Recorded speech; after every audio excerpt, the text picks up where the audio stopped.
Vai distanciar? Vai distanciar. Não, mas eu muito devagarmente, eu faço uma coisa boa.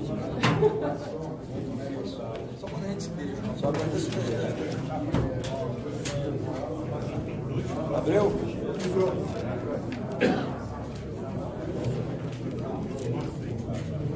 Esse cara aqui, ele é igual o Elton. Lembra do Elton? Trabalhou comigo. Tira foto. Lá no vemos. A gente vê uma foto dele. Vê com eles lá, mas eu acho que eu tô fora do enquadramento dele. Tô fora, não tô? Tô no enquadramento? Ó, eu vou fazer a abertura aqui, depois eu vou ali pra fora. Aqui do lado, logo, e aí já pega o início e faz o início.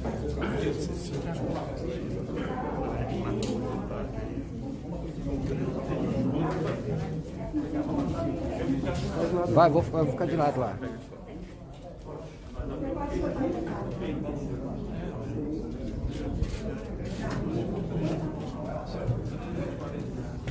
Sabe, só um pouquinho pra lá, pra fazer a live. Só em cima do vídeo aqui. Se não quiser não, tá?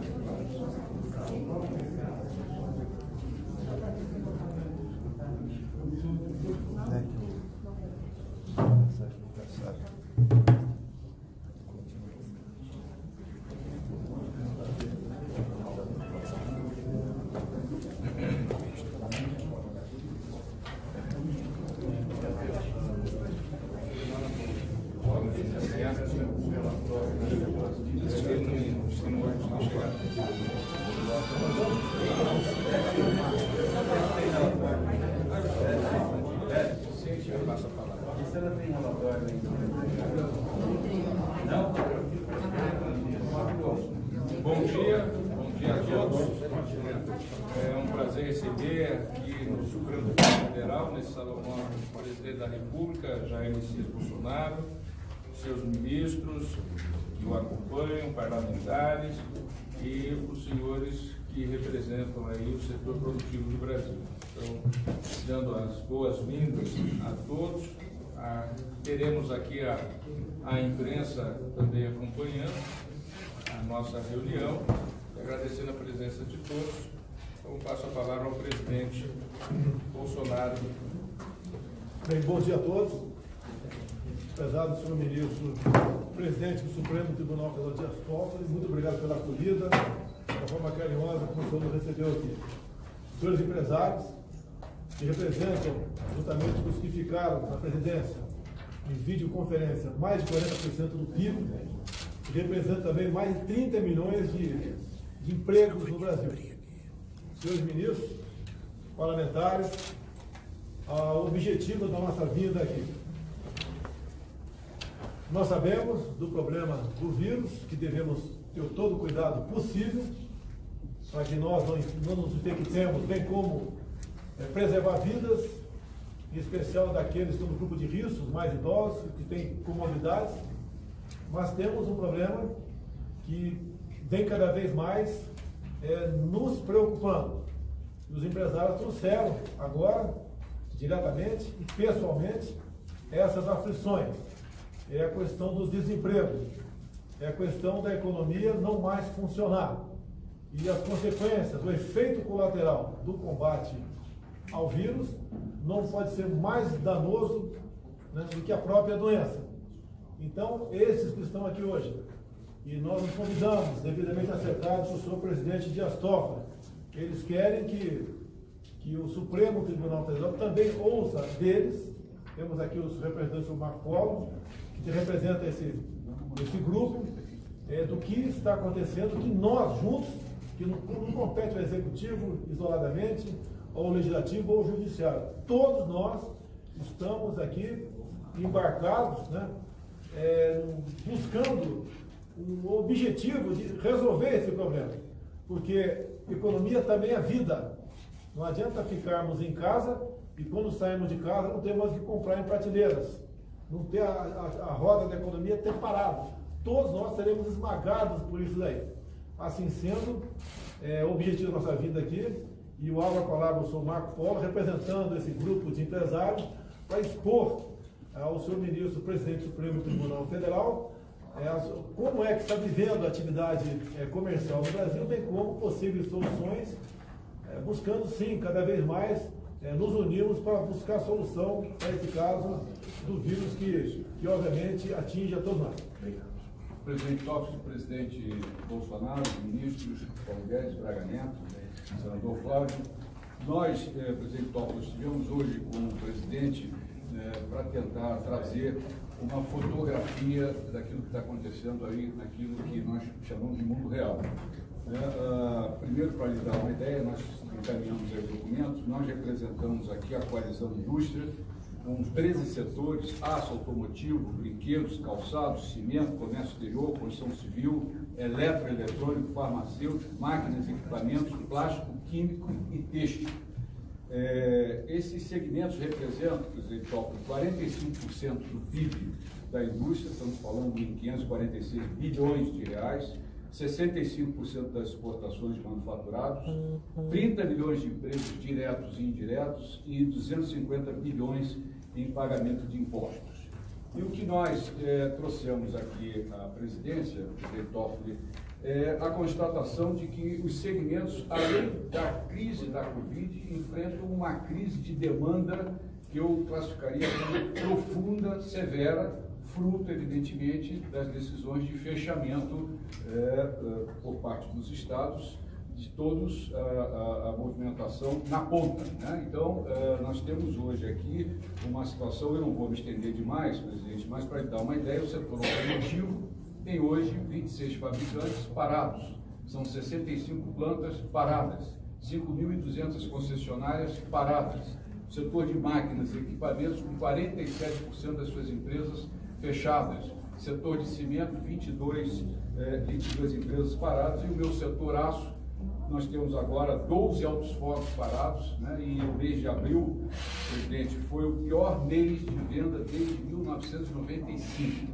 Então, hoje, esses segmentos operam com uma queda de vendas no mês de abril em relação a março de 50%, estamos trabalhando com uma ociosidade de 60%. Então, essa fotografia, presidente, é uma fotografia que constata que existe aí a necessidade de que a gente comece a colocar roda para rodar, né? Quando normalmente a imprensa nos pergunta se não seria o caso esperarmos um pouco mais, 15, 20 dias, para poder atender às recomendações da Organização Mundial da Saúde, o que a gente procura dizer é que nós não paramos. As atividades essenciais, as atividades prioritárias não pararam. E não pararam os nossos colaboradores operando com total segurança e com total saúde, evidentemente que seguindo as regras e os protocolos. Então, a nossa percepção é de que essa flexibilização já poderia ter ocorrido, evidentemente, com todo o regramento necessário, de forma que a gente conseguisse voltar a ter atividade. A nossa grande preocupação é que a crise da Covid, a crise da demanda, ocasione uma crise social por conta da questão do desemprego, né? E essa é uma crise que a gente reputa também como extremamente importante, que precisa ser enfrentada. Então, eu acho que, em linhas gerais, presidente, seriam essas as informações. Eu estou à disposição para complementar qualquer outra informação. Paulo Guedes, vamos falar bem, por favor.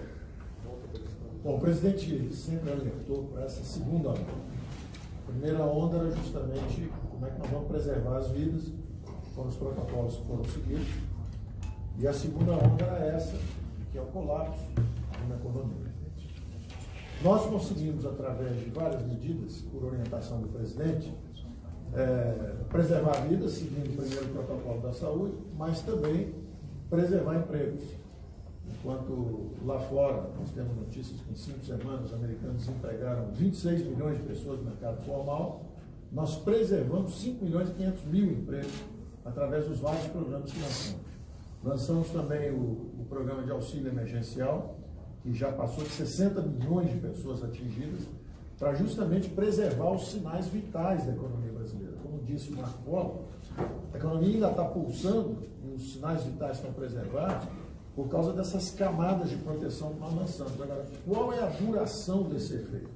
Nós temos aí 2, 3 meses que podíamos estar protegendo a economia, protegendo a renda das pessoas, mas a informação que nós tivemos, e que o presidente pediu então que os empresários viessem compartilhar com o Supremo, é exatamente que, embora nós tenhamos lançado aí 2, 3 meses de camadas de proteção, talvez os sinais vitais não consigam ser preservados tanto tempo. Talvez a indústria entre em colapso antes. Então, embora a gente tenha protegido e lançado todos os programas de crédito, isso, a verdade é que talvez não seja possível preservar os sinais vitais. E aí, em vez de nós sairmos como um urso que estava hibernando, que botou, na verdade, só atenuou o consumo de energia, preservando os sinais vitais, e quando sai da gruta, sai para caçar de novo, sai forte, talvez seja o caso de colapso total. Então, quando a indústria nos passou esse quadro, nós estamos sempre em contato com as indústrias, em contato com os serviços, sempre conversando com eles, e eles sempre disseram, olha, estamos conseguindo preservar os sinais vitais, estamos conseguindo preservar os sinais vitais, agora o sinal que eles passaram é o seguinte, olha, está difícil, a economia está começando a colapsar. E aí nós não queremos o risco de virar a Venezuela, não queremos o risco de virar sequer a Argentina, tendo a desorganização, inflação subindo, todo aquele pesadelo de volta. Então o presidente, na verdade, ao ouvir o relato do mundo empresarial, disse, olha, vamos compartilhar isso com o Supremo, vamos compartilhar com o juízo, porque afinal de contas, o combate é de todos nós brasileiros, principalmente os poderes, os principais poderes. Nesse contexto também conversávamos exatamente sobre a necessidade, e é a opinião da economia com o presidente, nós vamos pedir que vete o aumento de salários até dezembro do ano que vem. Porque no momento em que milhões de brasileiros estão sofrendo ameaça de desemprego, a economia pode se desintegrar. A contribuição do funcionalismo que nós pedimos é simplesmente não pedir aumentos por 1 ano e meio. É uma contribuição.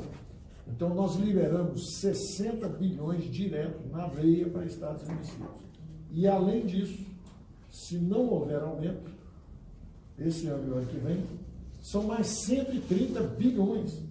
Então, os estados têm capacidade de proteger a população, têm capacidade de rodar a máquina, desde que isso não vire aumento de funcionalismo. Os salários de funcionalismo estão bastante acima, os senhores sabem disso, como empresários, dos salários praticados na indústria brasileira, no comércio.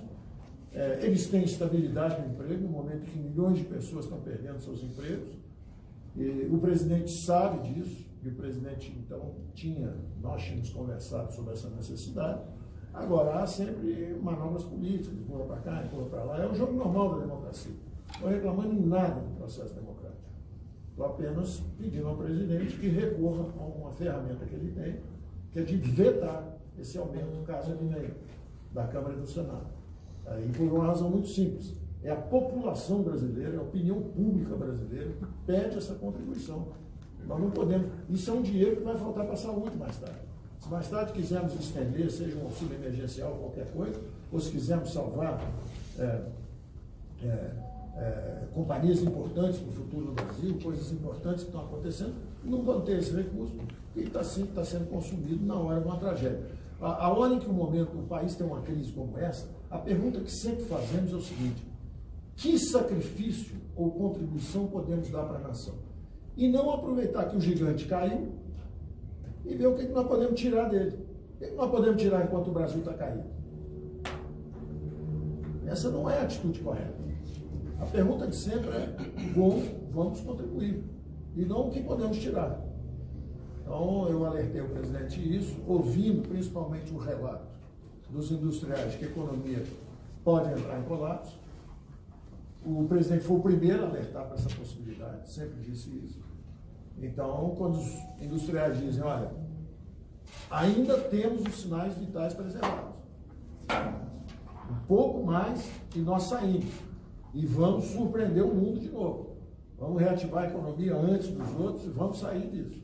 Então, no momento em que eles endossam esse relato e essa preocupação do presidente, o presidente falou, vamos ao Supremo, vamos levar essa consideração lá, para que todos saibam o que está acontecendo. Meus senhores, complementando aqui, o Marco Polo e o Paulo Guedes, tem um decreto presidencial que define o que são atividades essenciais. O que não está ali ficou a cargo dos governadores e prefeitos, conforme a decisão do próprio Supremo Tribunal Federal, de decidir. E pelo que parece, alguns estados foram um pouco longe, eu digo alguns estados, nas medidas restritivas. E as consequências estão batendo a porta de todos.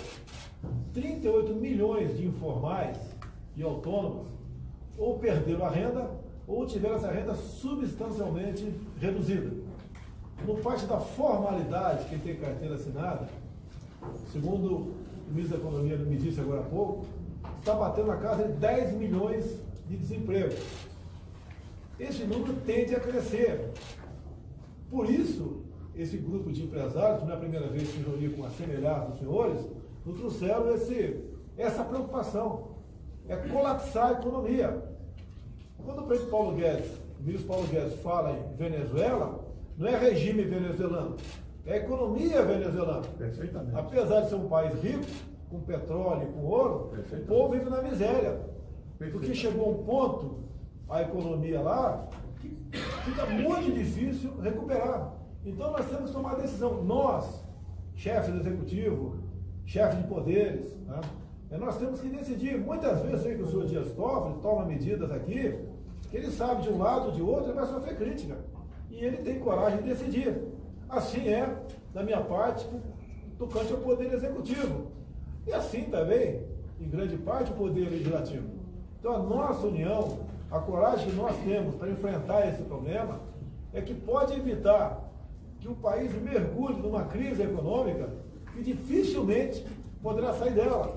Até digo, senhor presidente Dias Toffoli, acabei de assinar na presença dos senhores empresários, agora há pouco, lá na presidência, né, um acréscimo no decreto de atividades essenciais, que é o da construção civil. Outros decretos eu assinarei nas próximas horas, com toda a certeza.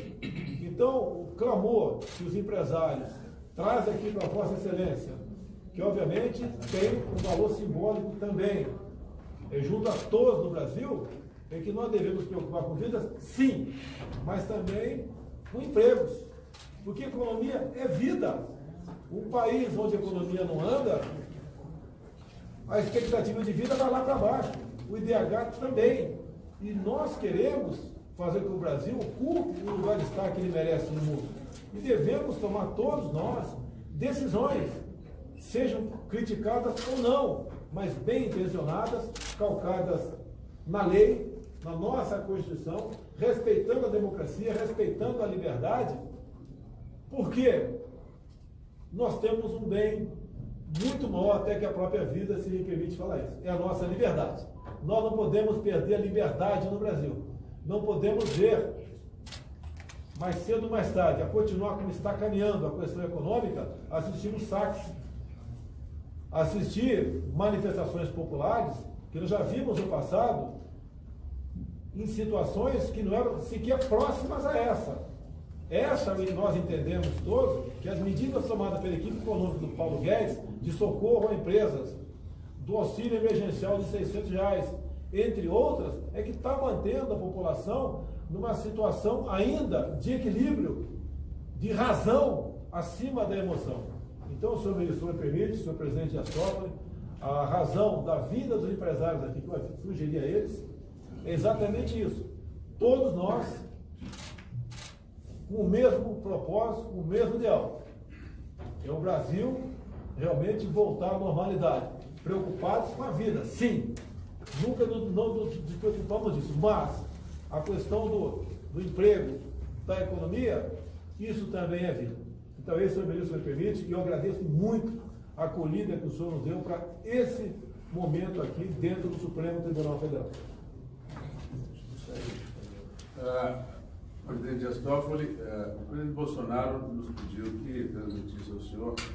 O Marco Polo fez um relato bastante eloquente, mas é assim, vou plagiar o ministro Paulo Guedes. Os sinais vitais, a indústria está rodando a 40 do 100 possível do sinal vital. O ambiente econômico produziu o socorro às pessoas, às empresas, na medida que for possível.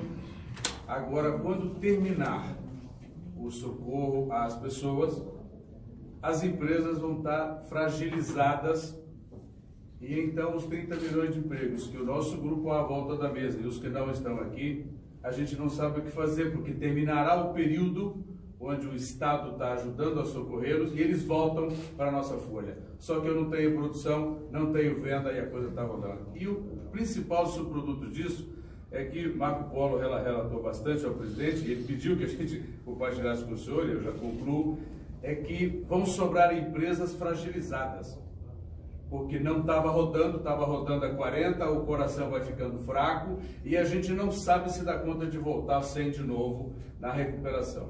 E aí o mundo inteiro já está operacional, até...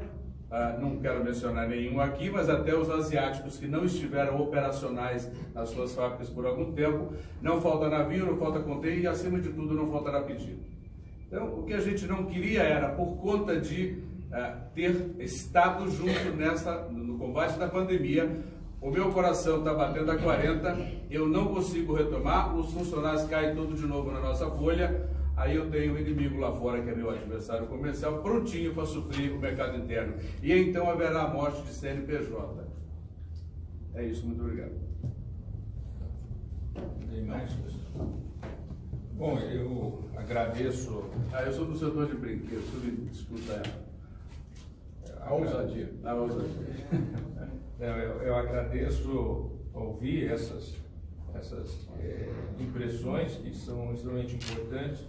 Eu gostaria de registrar, se nós formos olhar o dia 11 de março, que foi quando a OMS declarou a pandemia mundial, e a semana que vem completaremos 2 meses, o país ele conseguiu conduzir muito bem essa situação. Apesar daquilo que aparece na imprensa, uma coisa aqui, uma coisa ali, a verdade é que as instituições funcionaram, os ministérios funcionaram, o SUS funcionou, as medidas que o governo adotou e o Congresso Nacional aprovou, ou adequou, ou melhorou, ou de alguma forma também sancionou, foram medidas extremamente importantes para que o país não entrasse nessa situação de uma calamidade pública que viesse a uma desorganização estrutural da sociedade. Então, em primeiro lugar, nós temos que olhar o positivo. E esse positivo, eu penso que funcionou e está funcionando. O que os senhores trazem aqui, com devida razão, é a necessidade de nós termos um planejamento. Isso eu até já disse publicamente em algumas entrevistas, já conversei com o presidente, com vários dos seus ministros, que é exatamente um planejamento que seja organizado na retomada da volta da economia e do crescimento. E isso é fundamental. Então, essa coordenação, presidente, que eu penso que o Poder Executivo, o Presidente da República, junto com seus ministros, chamando os outros poderes, chamando os estados também, os representantes dos municípios, eu penso que é fundamental isso, talvez um comitê aí de crise envolvendo a federação, envolvendo os poderes, para exatamente, junto com o empresariado, junto com os trabalhadores, pensar essa necessidade que temos de traduzir em realidade esse anseio, que é o anseio de trabalhar, de produzir, manter empregos, manter uma sociedade estruturada em funcionamento. O Brasil é uma das sociedades mais complexas do mundo. O Brasil, ao longo da sua história, os brasileiros construíram um parque industrial que é raro no mundo. Raríssimo. São poucos, não chegam a 14 países que têm, não é isso, Paulo Guedes? O parque industrial que nós temos, né? Produzimos do brinquedo ao aço, né? Nós produzimos do parafuso ao foguete, ao avião. Então, nós temos um parque industrial que é um patrimônio da história da construção da sociedade brasileira. Esse parque industrial da sociedade brasileira, com um sistema financeiro que é sólido, com um sistema de proteção da rede social que é sólido também, com um sistema de saúde que é sólido, é um patrimônio que nós temos que defender, é um patrimônio que nós temos que realmente valorizar e nos orgulharmos desse patrimônio. Então, eu penso que é fundamental esse trabalho de exatamente ter esse diálogo e essa coordenação para que nós possamos pensar exatamente a retomada. Eu também penso que, se nós formos ver as ruas, as pessoas estão saindo das ruas, porque já está chegando uma situação que as pessoas já querem sair. Então, tem que ter essa saída de uma maneira coordenada. Eu penso que é isso. E aí é fundamental uma coordenação com os estados e municípios. Nós temos uma Constituição que garante competências específicas para os entes da federação, né? E foi isso que o Supremo tem decidido, mas sempre respeitando as competências da União, as competências nacionais de orientação quanto às atividades essenciais, quanto às atividades de transporte, quanto às atividades de produção. Então, eu penso que essa coordenação, presidente, é fundamental para esse tipo de planejamento, para esse momento tão difícil que o mundo todo passa, que o Brasil passa, que já passou 2 meses, parece pouco tempo, mas já são 2 meses que nós estamos e realmente temos que pensar esse momento. Presidente, quebrando o protocolo de parlamentação depois da sua fala, eu só acrescentaria um pequeno detalhe, presidente Toffoli, que é o sentido de urgência. Eu diria que a configuração, se a gente puder fazer uma configuração, é que a indústria está na UTI, né? E ela precisa sair da UTI, porque se não sair da UTI, as consequências serão gravíssimas, né? Nós temos protocolos de segurança e de saúde desenvolvido com o Ministério da Economia prontos, né? Os instrumentos todos para que haja flexibilização estão prontos. Então, era só deixar essa colocação final com o senhor, de urgência, da necessidade de sair da UTI, e os instrumentos nós temos. E, de novo, eu reafirmo, todos os segmentos que operaram com segurança. Siderurgia operou, todos os setores. Aqueles que pararam por falta de demanda, em função das determinações regionais que foram tomadas. Espera aí, de comércio. Obrigado, presidente. Obrigado, excelente. Os empresários aqui, só os empresários, eu temos 8 aqui, mas quer mostrar para a economia não pode parar, porque a economia também é vida. Recebi mais uma vez um grupo de empresários aqui na Presidência da República. Esse grupo é responsável por 45% do PIB nacional e responsável por 30 milhões de empregos. A indústria, a atividade comercial está na UTI. Não há mais espaço para postergar. O sentimento deles, ou melhor, o posicionamento deles é que a abertura gradual e responsável tem que começar o mais rápido possível. Caso contrário, podemos atingir situação de países que nós já conhecemos, que fica impossível a gente voltar a ser o que nós éramos em janeiro do corrente ano. Então, com esse objetivo, apelando à sensibilidade de todos, que a responsabilidade é de todos, é do Executivo, Legislativo, Judiciário, governadores, prefeitos, empresários, e buscar solução para isso. Então, eles vieram aqui mostrar ao senhor presidente Dias Toffoli, presente aqui nesse evento, o que realmente está passando a atividade econômica do Brasil. Aquela história, então, de que a economia deixa para lá, primeiro vida, não é verdade. Sempre disse que as duas atividades tinham que ser tratadas com responsabilidade. Então ninguém melhor do que o senhor Marcos Polo, aqui no momento, representando os empresários, que fale um pouco com vocês, e depois o Paulo Guedes, para que todo o povo brasileiro entenda, né? Se bem que grande parte já está entendendo, o que está acontecendo e para onde nós não queremos ir. O veto, presidente, por favor, vai vetar o reajuste do funcionalismo? Marcos Polo aqui, Marcos Polo com a palavra aqui. Bom, o que nós viemos trazer ao presidente Bolsonaro e depois aqui ao presidente Toffoli é o fato de que nós da indústria, além do enfrentamento da Covid-19, nós estamos enfrentando uma severa, profunda crise de demanda ocasionada pelas decisões que foram tomadas, necessárias, num primeiro momento, importante, de fechamento da ponta, vamos dizer assim, do comércio e, enfim, das atividades. Trouxemos uma fotografia que mostra que no mês de abril nós tivemos uma queda de vendas de 50% em relação ao mês de março e a indústria, de uma maneira geral, está operando com 60% de ociosidade. Para não me alongar demais, apenas 3 setores aqui: automotivo, com 26 fábricas paradas, são 65 plantas paradas, 5.200 concessionários distribuídos ao longo do país fechados, setor de máquinas e equipamentos com 47 empresas fechadas, cimento com 22 fábricas, o meu setor especificamente siderurgia, com 12 altos fornos paralisados, aciarias, laminação, e tendo no mês de abril o pior mês de venda desde 1995.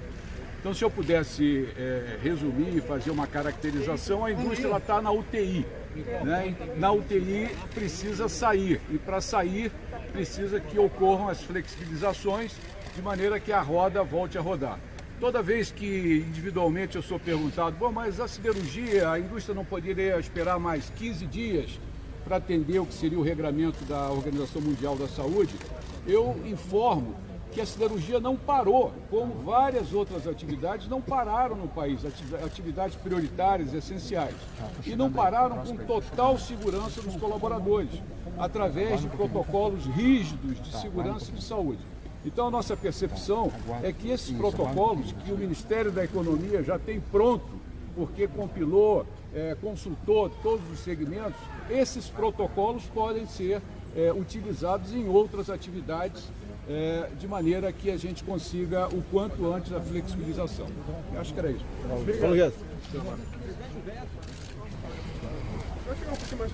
Desde o início da crise, o presidente nos alertou para salvar vidas e proteger os empregos, preservar os empregos.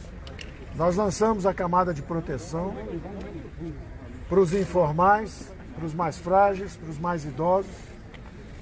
E essa camada de proteção, temos aí 3, 4 meses que a população brasileira tem meios de subsistência.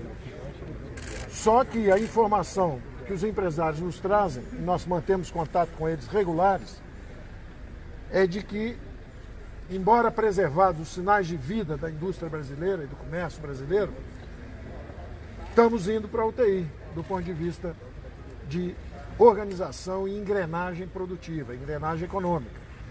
Então, na hora que eles nos comunicaram isso, o presidente imediatamente disse, olha, esse é um trabalho que nós temos que fazer juntos, vamos compartilhar essa informação com o Supremo, para que todos vejam que, embora nós tenhamos preservado os mais frágeis e os sinais de vida, de funcionamento da economia brasileira, como disse o Marco Polo, as aciarias ainda estão funcionando, está tudo funcionando, a 40% de capacidade. Não faltou comida para os brasileiros, não faltaram os recursos de apoio dos programas que nós lançamos, está tudo ainda organizado. Só que eles estão dizendo o seguinte, há perigo de começar a desorganização. Então, embora nós estejamos protegidos, a população e todos tenham os recursos, o que adianta se daqui a 30 dias apaga a luz, desliga a comida, para a produção nacional? Então, o alerta que eles deram é muito importante, que é o seguinte, olha, embora haja proteção, o povo ainda tenha o dinheiro na mão, daqui a 30 dias pode ser que comecem a faltar nas prateleiras, pode começar a faltar e desorganizar a produção brasileira. E aí você entrar em um sistema de não só de colapso econômico, mas de desorganização social. Então o alerta é muito importante e eu aproveitei justamente para renovar que num momento como esse, em que a população brasileira está correndo risco, perde emprego, alguns inclusive perdendo a vida, eu renovo o meu pedido de contribuição no funcionalismo público. São 2 anos sem aumento, só isso que nós pedimos. Eles têm estabilidade de emprego, eles têm salários acima da iniciativa privada e com 2 anos sem aumento, estamos falando de 130 bilhões de reais que poderiam ser usados justamente em outras atividades. poderiam ser usados para preservar vidas, poderiam ser usados às vezes para estender um programa social qualquer, e não é justo que num momento como esse, dramático da população brasileira, e a opinião pública pede isso, quer isso, eu acho que é uma oportunidade que o Congresso teve, e como o Congresso aprovou algumas coisas que são muito importantes, como a descentralização dos recursos para estados e municípios, mas não fechou essa porta para esses aumentos, eu estou sugerindo ao presidente da República que vete, que permita que essa contribuição do funcionalismo público seja dada para o bem de todos nós e para o bem deles, perante também a opinião pública brasileira. Obrigado. Vai vetar, presidente? Vai vetar, presidente? Vou responder uma pergunta de vocês aqui. Aproximadamente 10 milhões de empregos formais deixaram de existir. Entre os 38 milhões de informais e autônomos, segundo a OIT, esse pessoal perdeu 80% do seu poder aquisitivo.